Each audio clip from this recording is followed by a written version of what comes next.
Everybody does that with each other, whether you do it consciously or not. Are we on camera? Get this on camera. Oh, it's on camera. Oh, good.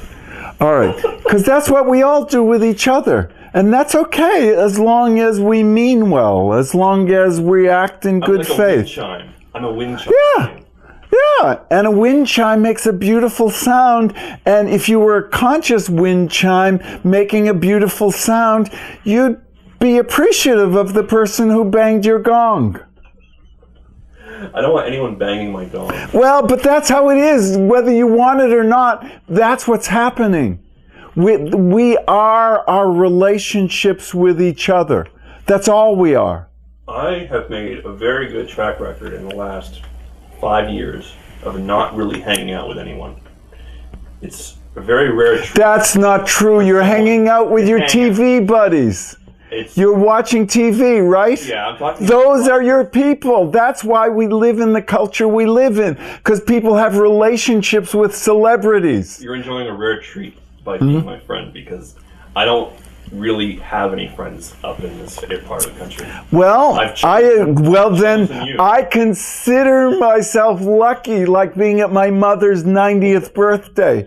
I consider myself lucky to be associated with the whole project. Because that's what's happening. We're all in each other's projects. And we're in for a short time or a long time. And it's documented or it's undocumented.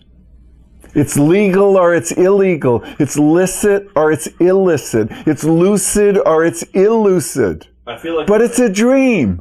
I feel like you're an uninvited house guest. I am. I'm your uncle. I'm your uncle. I'm your uncle. And I deserve to be here. I deserve to be here, and I'm staying as long as I want. Whether you like it or not. How about that saying about fish and house guests? Yes.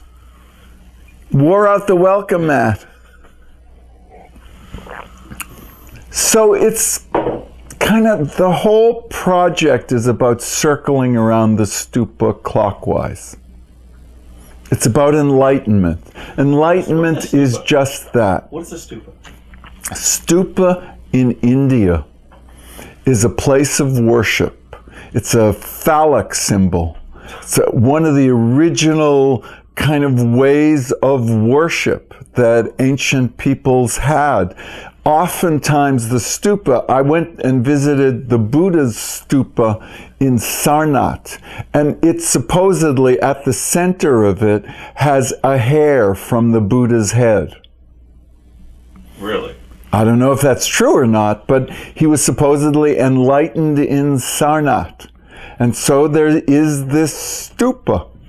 And when I was there, it was very touching because Tibetan people, a lot of them refugees from Tibet, who venerate the Buddha, they would come and they would go around this stupa clockwise doing full prostrations. Do you know what a full prostration is? I do not know what a full prostration is. Well, a full prostration is you stand up and you bow and you go down on your front. Oh, yeah. Fully prostrate. Yeah. To show your veneration of something or other. And these people were doing that, and it made the site a very holy kind of feeling place. And you know, and you doing, you know, at the stupa, and what do I notice? But there are a lot of these young boys, you know, they should be in school, but they're not in school. They're trying to sell you. You come out of there, you come into there. Hey, mister, you want to buy a Buddha? Dug up, you know, in the tomb. You know, and they all have these kind of fake things. All fake Buddhas. All fake Buddhas that they start out, they want 50 rupees for. And as soon as you say no, they go down to like 1 rupee. And I still, even at 1 rupee, I don't want them. You know what? And yet, these kids are all around. They're ubiquitous. So what I started doing was they would be talking to me and I would just be going, Om,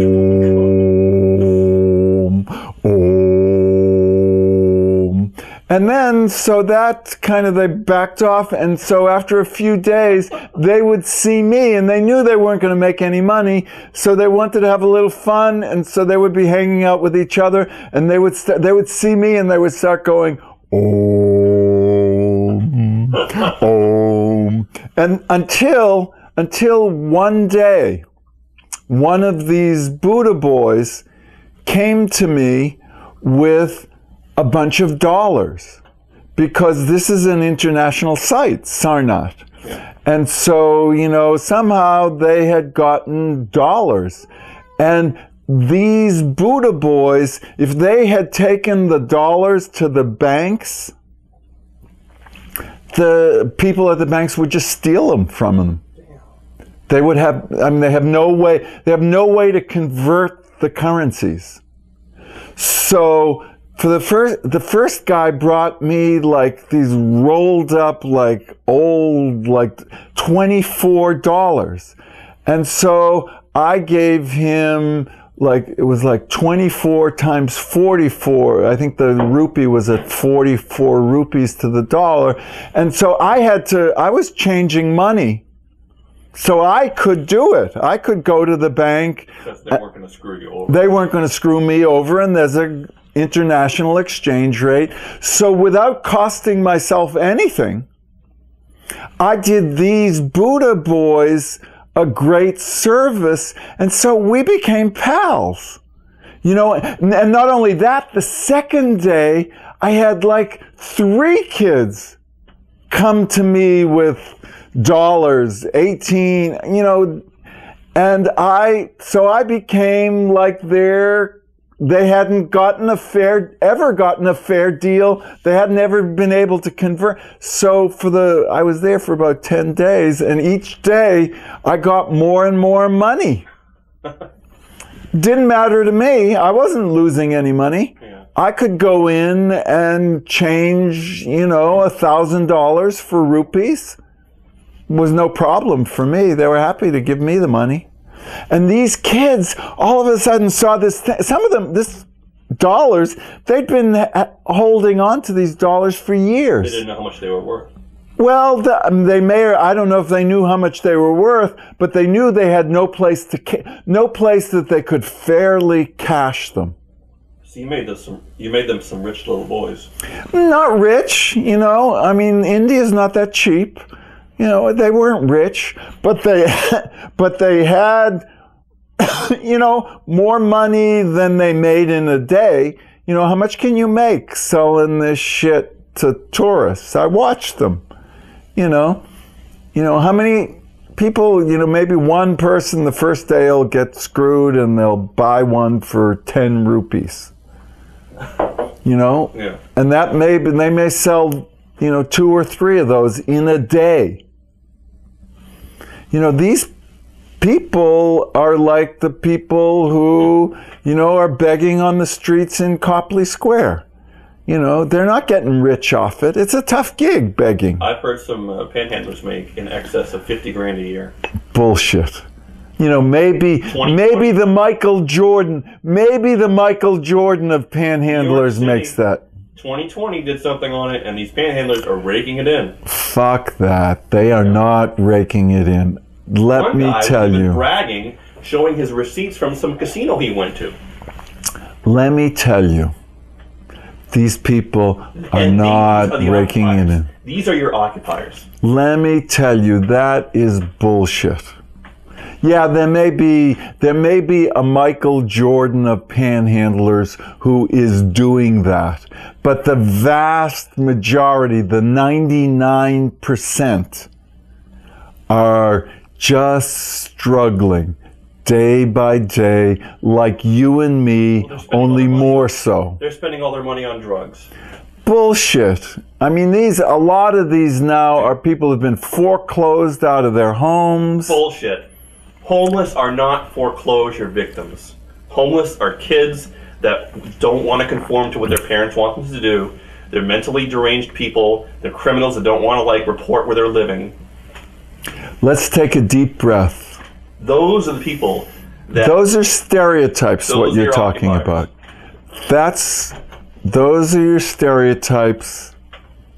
And you can have those stereotypes because you could probably find one person at least in each of those categories, so you're not lying. But all these people, except a very minute fraction, have one thing in common.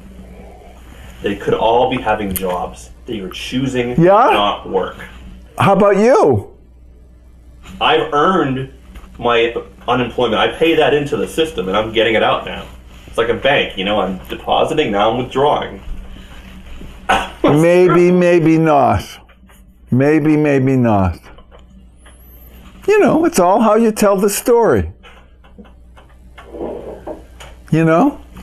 Are you entitled, and what are you entitled to? I am entitled. Well, I honestly wish I could pay more to unemployment so I could get more out when I needed it. I would love that, but the system sucks. What? That's just what the occupiers say. Yeah, but what? Say that again. I want more responsibility, not less. Well, you could get it. Occupiers are holding signs up saying, "Give me a job." Fuck you. Go get a job.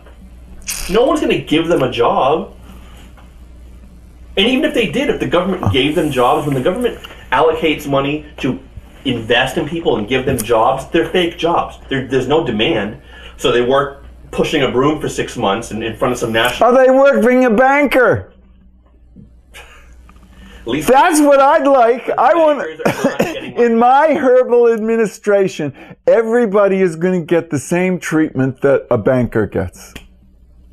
Well, that means first everyone would have to actually work. And a lot of these people... That kind of work, sit in front of a computer all day? Getting off their parents' couch? Yeah. All right, so that's the work they'll do. That would be great. All right. Okay. So let's get these people from the Occupy movement. Get the bankers. Let's get these people from the banks. Get them some job applications. No, get the bankers some job applications. What's wrong with the bankers? Nothing. Exactly. So we're going to treat everybody like bankers, and if you screw up,